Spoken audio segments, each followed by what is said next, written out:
Hello children, third chapter continuation, Kirchhoff's law. See, the electric circuit generally consists of number of resistors and cells interconnected sometimes in a complicated way. The formulae which earlier we used for series parallel combinations of resistors are not always sufficient to derive some complicated way of circuits. For that, the two rules called Kirchhoff's rule, Kirchhoff's law, are very useful for analysis the circuits. See, you can see the diagram that given the circuit diagram, we start by labeling the current in the each resistor by the symbol. Say I and a directed arrow to indicates the current I flows along the resistor in the direction indicated. If ultimately I is determined to be positive, which means the actual current in the resistor is in the direction of same. Okay. If I turns out to be negative, the current actually flows in the direction opposite to the arrow mark. Right? Similarly, for each source, the positive and the negative. Source also it is applicable. So this will be tells the potential difference, which means V, which is equal to VA minus VB, or VP, V positive minus V negative. Like that we can take it. Here the first rule, we can see the junction rule.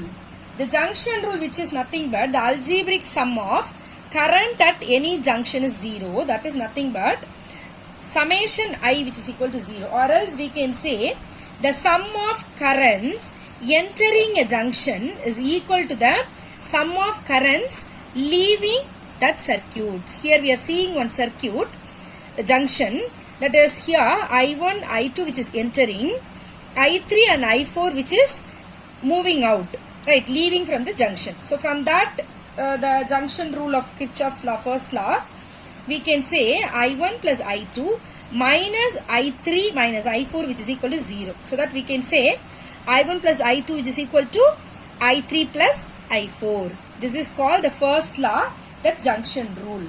The proof, which is for the loop rule.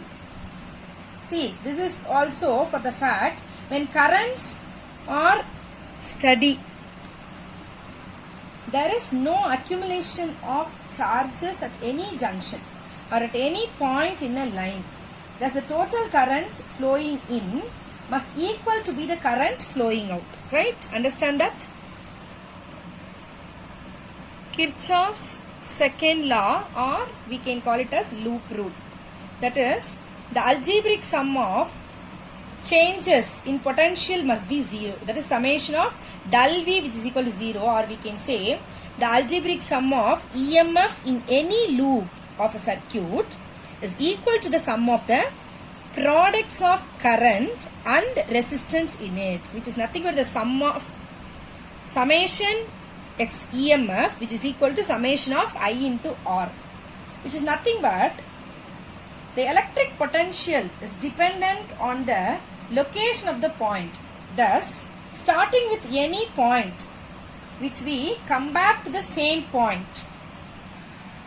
So the total change must be 0 in a closed loop. So we do come back to the starting point. From here we can take the loop which is from the current, there is only one current leaving H, and by the junction rule we can say that A, H, D, C, B, A. Again that second loop, that A, H, D, E and G, A. So this is the closed loop. For example, we can take this like that, the same, the potential difference also in a closed loop it will come to that same point. Right? Wheatstone bridge. As an application of Kirchhoff's rule, consider the circuit diagram. For that it is called Wheatstone bridge. The bridge has 4 resistors named P, Q, R, S across one pair of diagonally opposite points, the source which is connected. Okay. Now that between the other two vertices BD, we have connected the galvanometer and this shown in this galvanometer arm, right? Now we assume that the cell has no internal resistance. In general, there will be current flowing across all the resistors as well as current Ig through G galvanometers. Of special interest in this case of a balanced bridge where the resistors are such as Ig which is equal to 0, that Ig which is equal to 0. We can easily get the balanced condition such that there is no current through G. In case of the Kirchhoff's junction rule which is applied, by applying that Kirchhoff's both the rule, we can get the balanced bridge, that is P by Q which is equal to R by S. We can see now how by applying from the law is derived from the Kirchhoff's rule.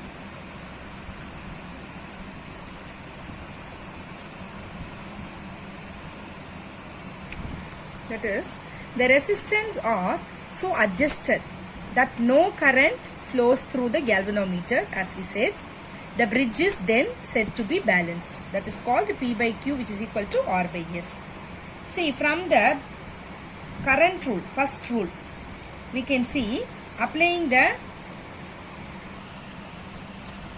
Kirchhoff's second law to the loop A, B, D, A, right?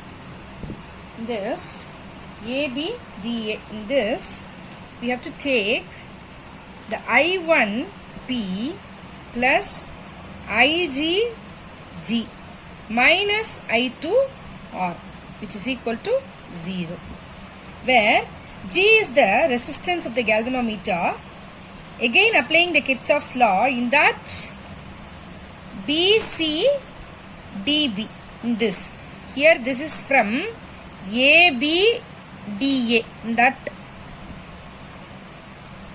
2. Here BC DB.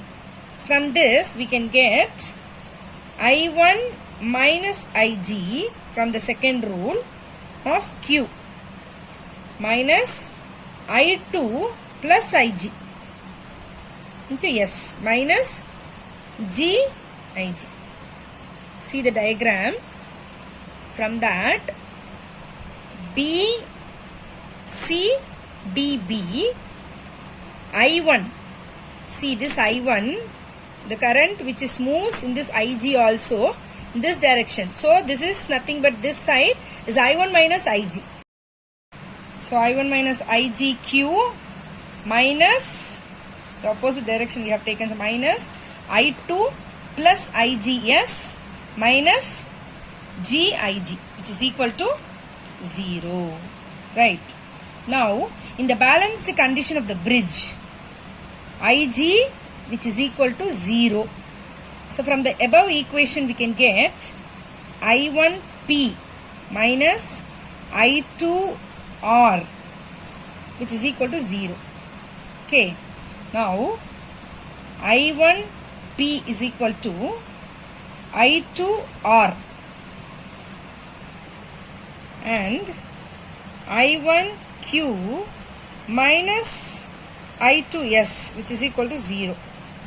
So that I1Q which is equal to I2S. From these two equations we can get P by Q is equal to R by S. So this bridge, Wheatstone bridge, satisfy the two rules which are the junction rule as well as the loop rule. Both that it is satisfying. Okay, this proves the condition for the balanced Wheatstone bridge. Sensitivity of a Wheatstone bridge. A Wheatstone bridge is said to be sensitive, which means it shows a large deflection in the galvanometer for a small change, that is called the sensitivity.